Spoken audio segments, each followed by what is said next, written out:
Hello students, last class में हमने DFA किया था। तो डीएफए के कुछ और एग्जांपल्स देखते हैं।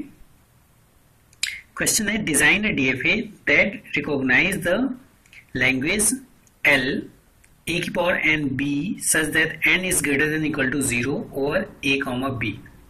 अब अल्फाबेट क्या है? A comma b. ये लैंग्वेज जो है इस अल्फाबेट से जनरेट हुई है। तो डीएफए बनाने के लिए जो टेक्निक क्या थी, पहले मिनिमम लेंथ की स्ट्रिंग हमें फाइंड करना है। यहाँ एन की वैल्यू क्या है? 0 से अगर स्टार्ट करें, 0 और ग्रेटर देन 0 है, तो मिनिमम लेंथ की जो स्ट्रिंग जनरेट होगी वो क्या होगी? बी।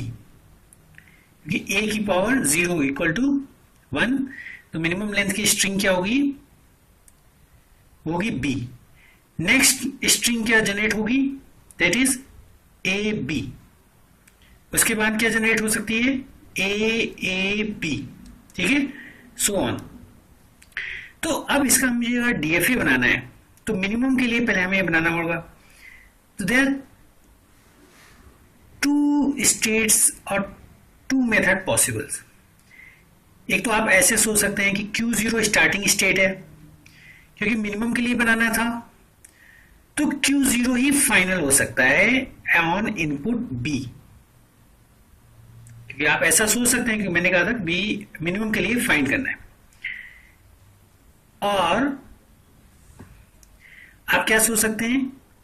Q0 एक स्टार्टिंग स्टेट है और इसमें आपने B इनपुट किया और नेक्स्ट स्टेट आपका क्या हुआ? Q2। और Q2 आपका क्या हो सकता है? Final state. ठीक है, मिनिमम बी के लिए तो हमने ये 2 तरीके से हम सोच सकते हैं। नेक्स्ट अगर स्ट्रिंग को देखें ए बी, तो ए बी के लिए अगर यहां हमें करना पड़ेगा तो फिर से आप ए इसमें एज ए लूप आप यूज करोगे। अगर आपने फिर से ए आपने एज ए लूप यूज किया तो ए बी तो ये एक्सेप्टेड है, बट ए बी बी ये एक्सेप्टेड कर लेगा। अगर हम देखें ए बी भी इस मशीन में एक्सेप्टेड है। आप ए लिए सेम स्टेट पे आ गए, फिर बी आपने लिया सेम स्टेट पे, फिर बी वो भी सेम स्टेट पे। तो जो कि इस लैंग्वेज का पार्ट नहीं है। अगर इस लैंग्वेज को अगर हम डिस्क्राइब करें तो इस लैंग्वेज में कौन कौन सी स्ट्रिंग्स हैं?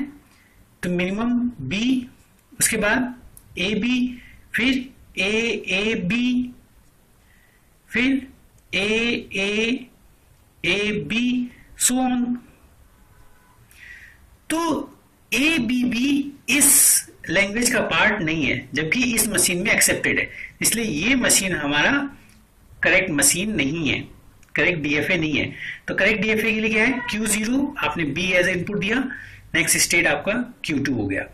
और अब A जब आप इनपुट दोगे तो आप ऐसे यूज कर सकते हो कि A जब आपने इनपुट दिया तो सेम स्टेट पे, तो कितना भी A आप यूज कर लो और उसके बाद अगर लास्ट में B आ गया तो आप फाइनल स्टेट पे पहुंच जाओगे।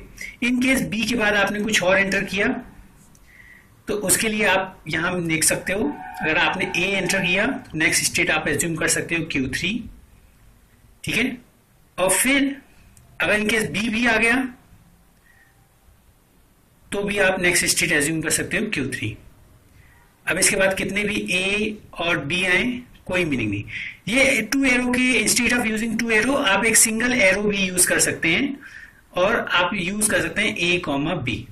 इन दोनों एरो के जगह पे आप single arrow A comma B करके भी लिख सकते हैं। तो this is a DFA for this language. तो लैंग्वेज एक्सेप्टेबिलिटी को थोड़ा सा रीड करते हैं कि एग्जैक्टली होता क्या है। कोई भी मशीन स्ट्रिंग अगर एक्सेप्ट करता है तो कैसे होगा? एक बार जैसे ए बी एक स्ट्रिंग है, तो इस मशीन में एक्सेप्टेबल है या नहीं, कैसे चेक करेंगे? तो ए बी इसमें चेक करते हैं, स्कैन करेंगे लेफ्ट से, ए इनपुट लिए सेम स्टेट, फिर नेक्स्ट आपका क्या है? बी इनपुट, तो बी पे फाइनल पे पहुंच गया। क्योंकि ए बी स्कैन करके जब हमने इसमें इनपुट एज ए एंटर किया और फाइनल पे पहुंच गए तो ये स्ट्रिंग इस मशीन में एक्सेप्टेड है। That is the definition of string accept. Scan the entire string from left to right. If we reach a final state from initial, then that is known as string acceptability. Next है language acceptability, ये very important है, आप इसको थोड़ा सा ध्यान से देखना. कोई भी finite automata is said to accept a language if all the strings in the language are accepted and all the strings not in language are rejected. ये लाइन इंपॉर्टेंट है कि जो उस लैंग्वेज का पार्ट जो स्ट्रिंग नहीं है वो रिजेक्शन होना चाहिए. दैट्स वाई ये मशीन आपका सही डीएफए नहीं थी, क्योंकि इसमें ए बी बी इस लैंग्वेज का पार्ट नहीं था. इस लैंग्वेज में आप कैसे भी ए बी बी फाइंड नहीं कर सकते, और जबकि यहाँ एक्सेप्टेबल था, इसलिए ये करेक्ट डीएफए नहीं था. करेक्ट डीएफए ये. Thank you.